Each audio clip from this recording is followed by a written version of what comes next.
দেশের ইতিহাসে সবচেয়ে বড় বাজেট পেল স্বাস্থ্য খাত। আগের অর্থবছরের ৩৪,০০০ কোটির থেকে এবার দ্বিগুণেরও বেশি ৬৯,০০০ কোটি টাকার প্রস্তাব করা হয়েছে।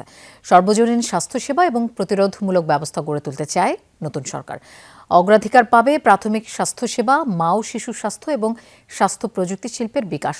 তবে প্রতি বছরের মতো এবারও একই চ্যালেঞ্জ, তহবিল ঠিকঠাক ব্যয় করতে পারবে তো স্বাস্থ্য বিভাগ, নাকি অতীতের মতো ব্যয় সক্ষমতার অভাবে বিপুল অঙ্ক ফেরত যাবে? স্বাধীনতার পর দেশের স্বাস্থ্য খাত কেনাকাটা আর নির্মাণেই আটকা। খুব একটা চেষ্টা করা হয়নি টেকসই স্বাস্থ্য ব্যবস্থা গড়ে তোলার। অপ্রয়োজনীয় উন্নয়নে বছরের পর বছর বেড়েছে সংকট।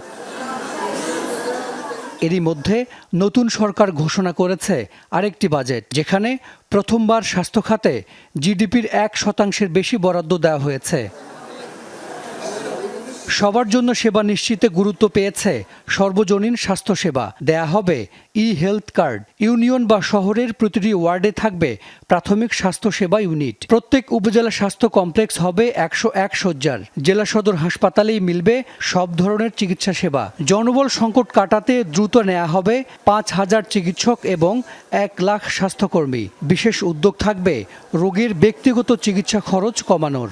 জিডিপির 1% দিচ্ছে, এটা বাংলাদেশের জন্য আমি বলবো যে এই বছরের জন্য এটা একটা যথেষ্ট ভালো বাজেট। তাহলে এখন কোশ্চেন সেটা হচ্ছে যে এই বাজেটটা কি জন্য, আমি কোনটাকে ভালো বাজেট বলবো, যদি সেখান থেকে মানুষ আগামী বছর আরও স্বাচ্ছন্দ্যে ট্রিটমেন্ট পায়।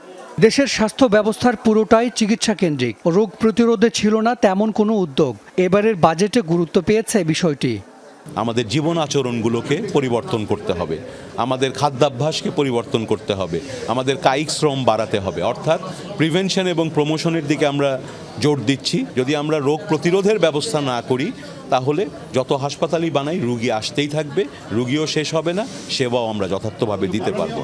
প্রতি বাজেটে স্বাস্থ্য খাতে বরাদ্দ থাকে কম, সেটারও সিংহভাগ ফেরত যায়, কারণ কর্মকর্তাদের ব্যয় সক্ষমতার অভাব। তাই এবারের বাজেটেও একই চ্যালেঞ্জ।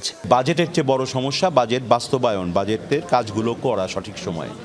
ফলে আমি আশাবাদী যে এবার আমরা সেইভাবেই পরিকল্পনা এগোচ্ছি। এবার আমরা আশা করছি যে আমাদের বাজেটে যে কর্মপরিকল্পনা এবং যে বাজেট, পুরোটাই আমরা এই বছরেই খরচ করতে পারব। দেশের স্বাস্থ্য খাতের উন্নয়ন বা বদলে যাওয়া নির্ভর করছে রাজনৈতিক সদিচ্ছার উপর। সরকারের অগ্রাধিকার খাতের তালিকায় স্বাস্থ্য খাত না থাকলে বড় বরাদ্দ পেলেও বদলাবে না পরিস্থিতি, বলছেন বিশেষজ্ঞরা। হাসান মিসবাহ, যমুনা নিউজ, ঢাকা।